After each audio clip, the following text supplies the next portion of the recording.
Venom's. He didn't create Venom, but he created the eyes for Spider-Man and Venom with that sharp look. And most of Todd McFarlane's stuff was the more violent Spider-Man, which was comics. literally spawned off of. Exactly. And when they came to him and said, "Hey, like you don't fuck with an icon," he said, "Hey, well look at your comic book sales." And when Todd McFarlane had taken over Spider-Man, the comic book sales had spiked up to a couple million. They started making more money, and that's when Spider-Man became the iconic eyes and more violent. And they loved it. Yeah, it became the Spider-Man that we knew. Boy, you love violent shit. It's like people say you're completely against violence, but who hasn't taken magnifying glass to an ant? Exactly. It's fucked up, but it's just how testosterone works. You want to do something fucked up. I don't know why, but it's a little bit of torture. And yeah, I'm never gonna do something wrong to a human, which sounds bad, but at the same time, we like to see the Spider-Man comics from Mary Jane and everything else to the slanted eyes, a little bit of gore in there. Exactly. Let's see some fucking actual action. Exactly. You know what I mean? You want to see him actually struggle against Venom or one of his other characters where he's actually, bleeding. He's losing something out of this. It's not just Spider-Man comes into this comic and oh boom, he wins. It's something where he's getting scarred up. He's losing something.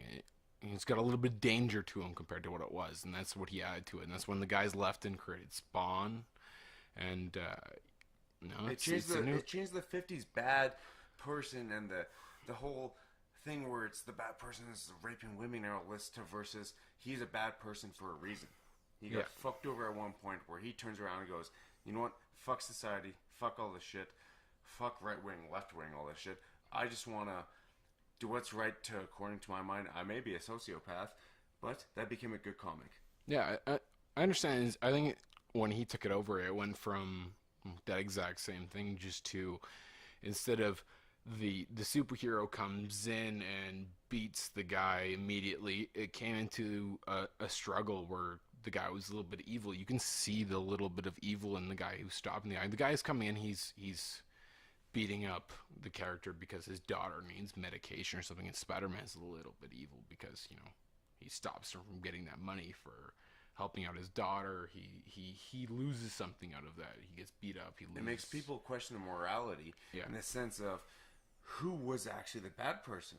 And that's both from even World War II, where it's like, really, whoever wins the war is the good person versus whoever loses the war is the bad person. And I'm not taking sides on either side, but it's the whole thing where it's you have to question your own morality and your own things on, say, Superman and Batman. That's the whole thing. Why they choose Superman versus Batman. Who are you going to take? Because they were both original characters of good people, right? And that's where I think, like, Todd, when he took over, he went from being that stereotypical superhero where he gets into a scenario and, oh, boom, he wins, to just that scenario where there's a little bit of darkness and there's a little bit of evilness in him. He hurts people, and you see the damage, and he also... he loses something. He gets beat up. He gets bloody. He was burnt alive. Exactly. Spawn was burnt alive. Well, that's after his Spider-Man thing. Exactly. Spawn is a good character, but he loses something. He gets burnt to death, and then he makes a deal with the devil or whatever, and he comes back up just to make sure that everything's okay with his family. He's literally the Grim Reaper's right hand. Yeah, exactly. And he can't do anything. He's burnt to shit. His skin, it looks like crap. He loses something, and he's evil, and he kills people. But it's for the greater good, and it's like the cost. It reminds me of Deadpool. To be honest, Spawn kind of reminds me of Deadpool in the sense of he still kills people, but he kills someone like a pedophile or someone that's you shouldn't be in civilization anymore. Where he got a 4-year prison sentence. Well, that doesn't change anything. He could still have parole. Why didn't you just kill him? Oh well, state execution is not okay.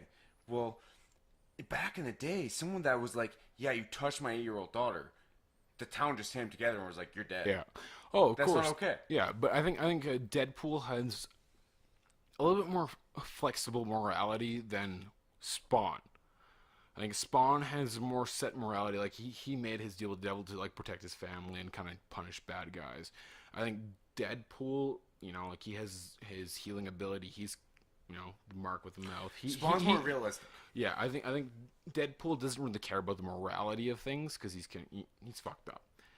I think Spawn. That's what he was. Yeah, I think he was. I'm pretty sure that he was a cop got burned to death and came back, protect his family. Well, Deadpool was actually a hitman. Exactly. He's a paid hitman. Exactly. His morality is not quite the same as you would see in Spawn, but that's just Spawn's literal, like, he went to graves and he's like, how can some 6-year-old daughter die to an army vet, and then the guy that killed his 6-year-old daughter get out in 4 years? What is that? And he's sitting there going, he's like, well, I was burnt to death, and for some reason my superpower is I didn't die when I was burnt to death. Yeah. So when I was burnt to death, I decided to turn around. I don't necessarily have a superpower. But I can turn around and go, you know what?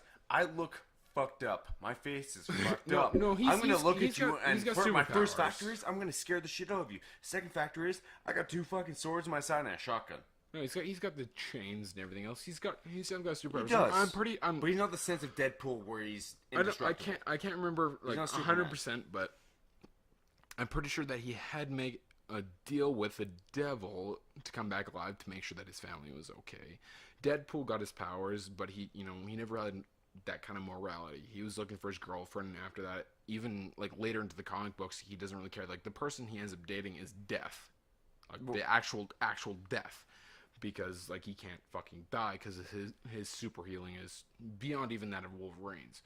And when you look at Spawn, his is more of a morality kind of thing, like Lucifer in the DC comics, where you see Lucifer coming back to life. Is technically Satan. Yeah, it is actually Satan, but you look at the DC comics version of Lucifer, and he comes back to life to protect a girl he meets on Earth, and it's more of that morality of like protecting someone. Well, it's technically for his superpowers, and like he has superpowers, but he's coming back to protect someone, and that's the same thing as Spawn. Where Deadpool is, he has his superpowers, and it's kind of in spite of the fact that he loves people. Nuclear reaction, kind of like Superman kind of thing, where I think Lucifer is more the reality versus God is overpowering, standing like Zeus character. But Lucifer is one of those kind of people where he goes, yeah, I understand we all have faults. I like to jerk off 4 times a day. It fucks me up, but guess what? That's what we do. Yeah, that's what we do. Exactly. And Lucifer, everyone plays him like a bad guy. And I'm not going to say we're in the Christian religion where all that shit is bad. I'm just looking from the DC. You're going to say DC he universe. Understands what our faults are. Yeah, and that was the DC universe version of him, is that he gets a bad rap for what he is. He punishes bad people for what they do. He doesn't want to see people doing bad things, but that's exactly why he punishes them for doing bad things. And he's got. But Lucifer's not the one that punishes. It's God that sends him to Lucifer. No, which is that was his thing of like, that's why he's not really morality. Like well, I guess like caught up in the thing. No, like the DC, like if you look at the TV show and the comic books as well, it's like he was sent down there, and that's why he's pissed off, is the fact that he was sent down there to be the idol of worship for terrible things where people think reality. Exactly. It's moral reality where it's like, you get fucked sometimes. No, but when people tell him, oh, you're doing bad things, it's not Lucifer that's doing it. He's the guy who punishes you, and he's kind of the ultimate good. He wants you to be free.